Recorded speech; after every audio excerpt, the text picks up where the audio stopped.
Picture this for a moment. A brand new skyline piercing the African horizon, glass towers catching the sun, wide boulevards stretching across carefully planned districts. A city built not just to exist, but to compete with the likes of Dubai, Singapore, and Monaco. This is the vision behind Centenary City, a multi-billion-dollar ambition designed to transform the outskirts of Abuja and reposition Nigeria on the global economic stage. Not just another development project, not just another housing estate, but a bold attempt to craft a modern financial powerhouse from the ground up. When it was first unveiled, excitement surged. The promise was electrifying. Cutting-edge infrastructure, a dynamic business district, luxury resorts, an international standard golf course, a city engineered for innovation, commerce, and lifestyle. More than a decade later, however, the dream has faced turbulence. Progress slowed. Legal battles over land ownership emerged. Funding became inconsistent. Political transitions shifted priorities. The momentum that once felt unstoppable began to stall. And yet, the idea never fully faded. With renewed interest from investors and stronger government backing, Centenary City is once again being discussed as Nigeria's potential answer to the world's most advanced smart cities. The question is simple. Can it finally rise? The concept was born during Nigeria's centennial commemorations, marking 100 years since the unification of its northern and southern territories in 1914. The symbolism was powerful. A new century, a new chapter, a new city. The plan was to convert thousands of hectares near the capital into a self-contained urban ecosystem, a place where people could live, work, and thrive without depending on the congestion of the existing city. Structured as a private sector-driven initiative, the government's role was largely regulatory, providing approvals and legal frameworks, while investors carried the financial weight. Officially launched in 2014, the development was positioned as a free trade zone, offering tax incentives and simplified business regulations to attract multinational corporations. The master plan reads like a blueprint for a global metropolis. At its core, a central business district designed to function as the economic engine.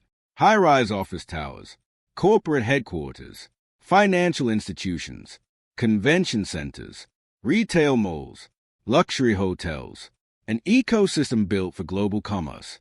Beyond the skyscrapers, residential districts were mapped out to accommodate a diverse population, exclusive villas, premium apartments, more affordable housing options, schools, hospitals, landscape parks, and community spaces woven into the design to support everyday life. Then there is the leisure component, an 18-hole championship golf course intended to host international tournaments, polo grounds, country clubs, museums, theme parks, sports complexes, a dedicated entertainment zone with cinemas, concert arenas, and fine dining. The ambition is not merely economic, it is experimental. Transport systems are planned with smart road networks and pedestrian-friendly streets. Public transit is meant to reduce congestion before it begins. Solar-powered lighting, efficient waste systems, and energy-conscious buildings aim to embed sustainability into the city's DNA. If fully realized, Centenary City could become a powerful economic catalyst. Projections suggest over 150,000 jobs during construction alone, with even greater employment opportunities once operational. Demand for local materials and engineering services could energize Nigeria's manufacturing and construction sectors.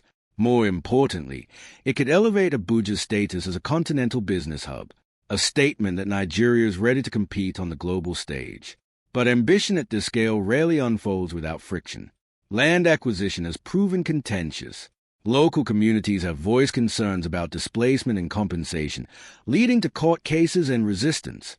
Regulatory processes introduce delays. Political shifts influence investor confidence. Then came the financial reality. Initially estimated at around $18 billion, the projected cost has surged dramatically due to inflation and currency fluctuations, with current estimates climbing towards $70 billion or more. Raising and managing capital of that magnitude is no small task. Unlike state-funded megaprojects, this development relies heavily on private investors. Economic volatility, exchange rate instability, and shifting political landscapes have made sustained funding difficult. Infrastructure costs for roads, utilities, and smart systems have also escalated over time. Without consistent financial momentum, even the grandest vision can stall mid-construction. Still, work has not completely stopped. Excavation of major road networks has been completed. Significant progress has been made on sewage systems, drainage pipelines, hydrants, and structural groundwork. Rock blasting and land preparation are largely finished across multiple plots.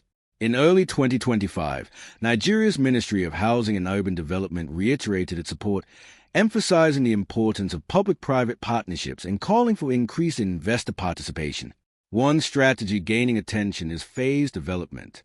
Instead of waiting for full capital to materialize, smaller sections could be completed sequentially. Visible progress builds confidence. Confidence attracts funding. Funding accelerates growth because projects like this are never just about steel, concrete, or glass. They are about belief. Belief that a nation can design its own future. Belief that infrastructure can spark opportunity. Belief that a bold vision, if nurtured carefully enough, can outlive delays, criticism, and economic storms. Centenary City sits at that crossroads right now. On one side, there's skepticism. Critics point to the years of slow progress, the shifting timelines, the rising costs. They question whether private capital can sustain a development of this scale in a volatile global economy. They wonder if the ambition may have simply been too large, too fast. On the other side, there's persistence. Investors who still see potential in a strategically located free trade zone. Planners who believe Africa's fastest-growing economies need purpose-built smart cities. Policymakers who understand that long-term transformation rarely happens overnight.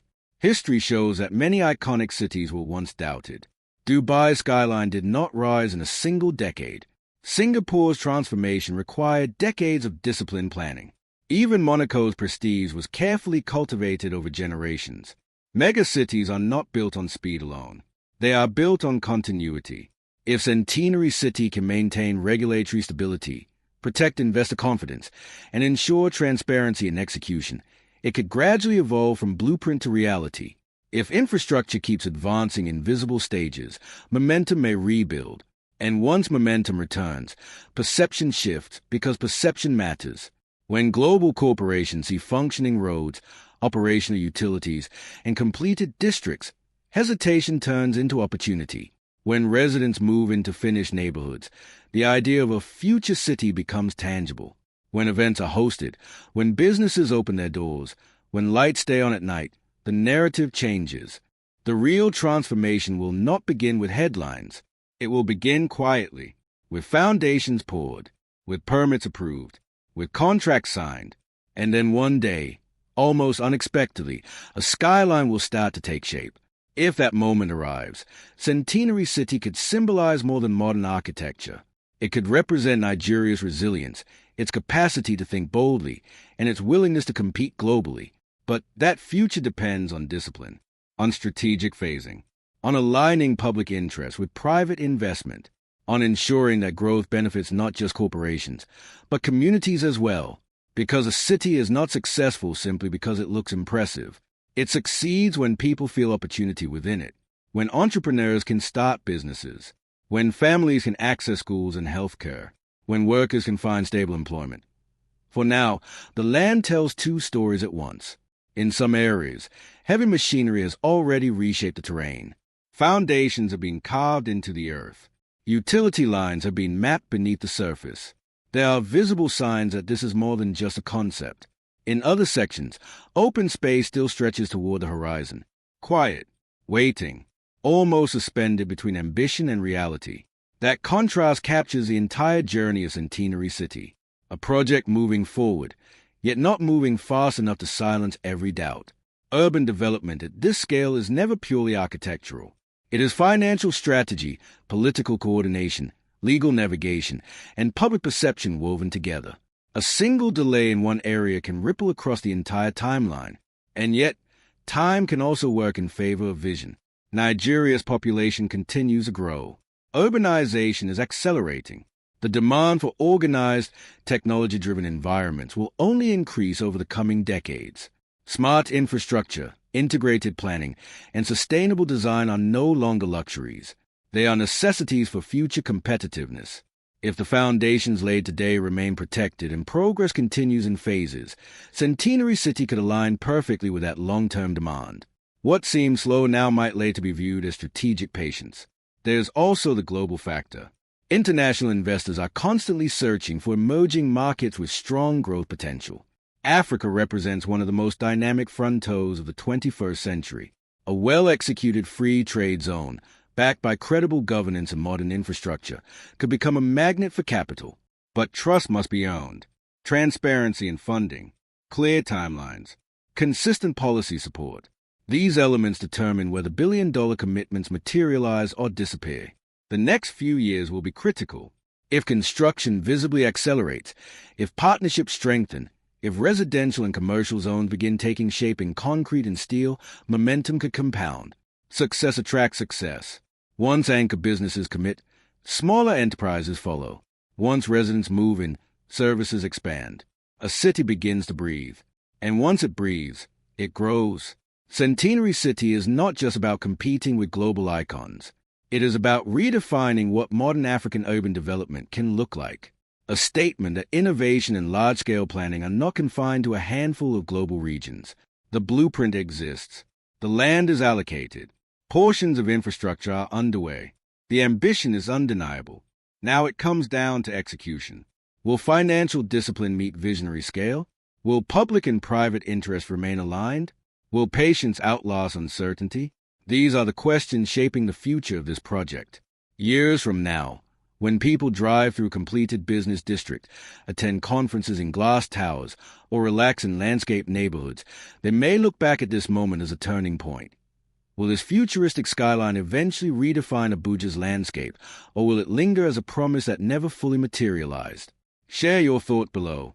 And if you enjoy exploring the world's most ambitious megaprojects, make sure to like this video and subscribe for more. Thank you for watching. I'll see you in the next one.